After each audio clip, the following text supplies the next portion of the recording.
I'm here to talk about success. The first rule of success is to have a vision. You see, if you don't have a vision of where you go, and if you don't have a goal where you go, you drift around and you never end up anywhere. I mean, as you know, I was born in 1947 in Austria after the Second World War. So I was very fortunate that I stumbled onto my vision. And I didn't really like Austria when I grew up. I couldn't wait to get out of there. I couldn't see myself becoming a farmer or a worker in a factory or anything like that. Even though my parents wanted me to stay there and have a normal life.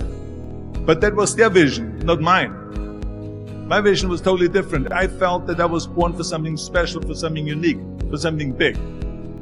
Then one day I went to school. I remember I was 11 years old. And they showed a documentary about America. There they showed in this documentary the huge skyscrapers, the high-rises, the huge bridges, the 6-lane freeways, and all of this stuff. And I said to myself, that's where I want to be. I don't want to be around here with little farmhouses and these little buildings. I want to be in America. One day after school, I walked by a store in Graz. So I went inside and I looked around, and then I saw a magazine. I saw a bodybuilding magazine that had Reg Park on the cover. Reg Park was then a 3-time Mr. Universe. And I saw him on the big screen as Hercules. I read that and I said to myself, wow, this is the blueprint for my life. This is exactly what I want to do. I want to become a bodybuilding champion just like Reg Park. I want to get into movies just like Reg Park. And I want to make millions of dollars and be rich and famous just like Reg Park. You know how great it felt that I knew where I was going? Imagine the majority of people don't know where they're going. I knew where I was going. That I'm going to become this bodybuilding champion just like him. So it was just a question of how do you do it? I was so relieved. Because when you have a goal, when you have a vision, everything becomes easy. So people always ask me, when they saw me in the gym in the pumping iron days, they say, why is it that you're working out so hard? 5 hours a day, 6 hours a day, and you have always a smile on your face. And I told people all the time, I said, because to me, I'm shooting for a goal. In front of me is the Mr. Universe title. So every rep that I do gets me closer to accomplishing that goal, to make this goal, this vision turn into reality. Every single set that I do, every repetition, every weight that I lift will get me a step closer to turn this goal into reality. So I couldn't wait to do another 500-pound squat. I couldn't wait to do another 500-pound bench press. I couldn't wait to do another 2,000 reps of sit-ups. I couldn't wait for the next exercise. At the age of 20, I went to London and I won the Mr. Universe contest as the youngest Mr. Universe ever. And it was because I had a goal. So let me tell you something, visualizing your goal and going after it makes it fun.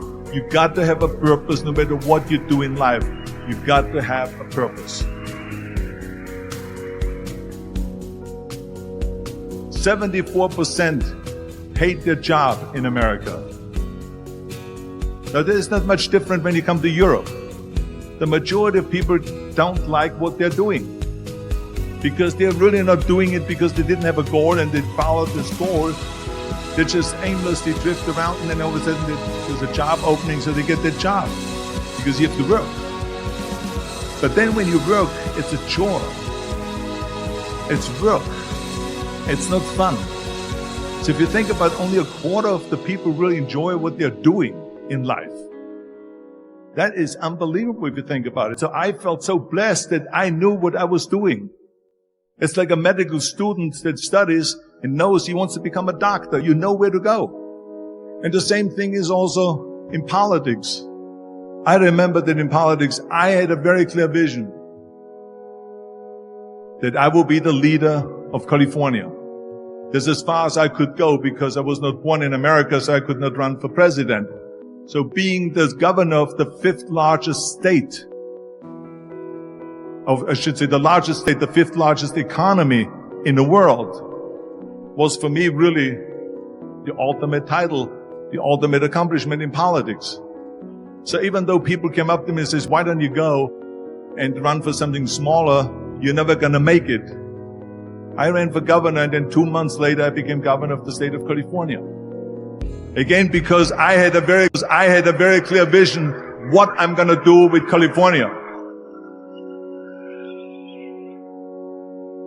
So that's rule number 1. Have a vision. Rule number 2 is don't listen to the naysayers. Don't listen to the naysayers.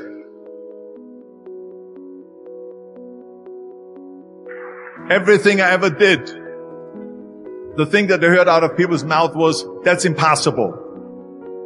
That can't be done. Or no. That is exactly what I heard, and of course I proved to the people that it can't be done. So whenever someone said to me, it can't be done, I heard, it can be done. When they said no, I heard yes. And when they said it's impossible, I heard it is possible. I'm a strong believer of what Nelson Mandela said, that everything is always impossible until someone does it.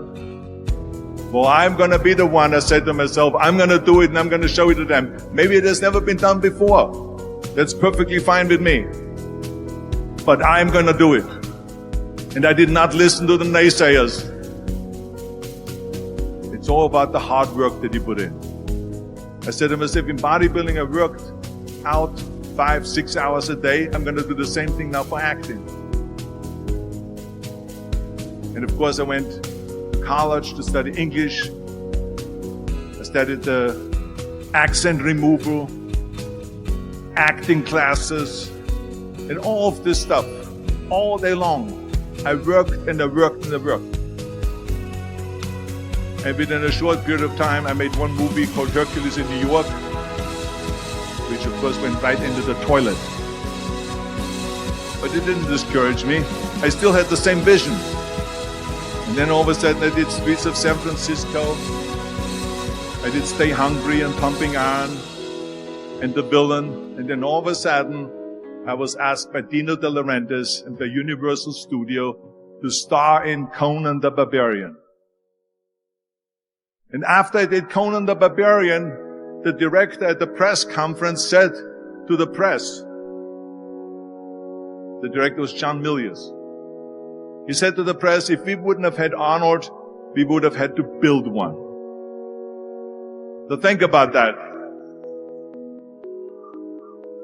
The very body that they said can never be sold because the time is wrong.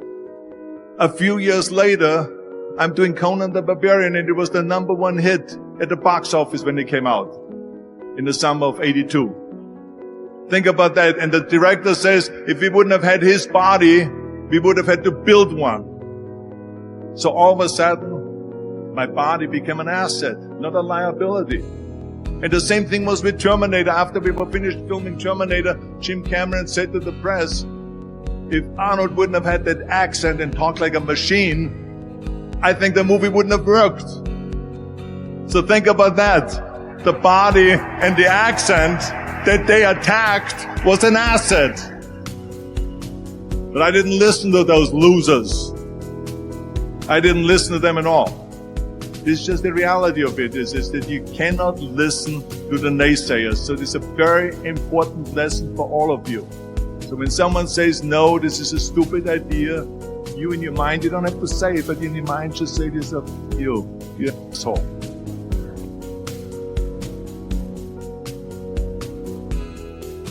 What do you know?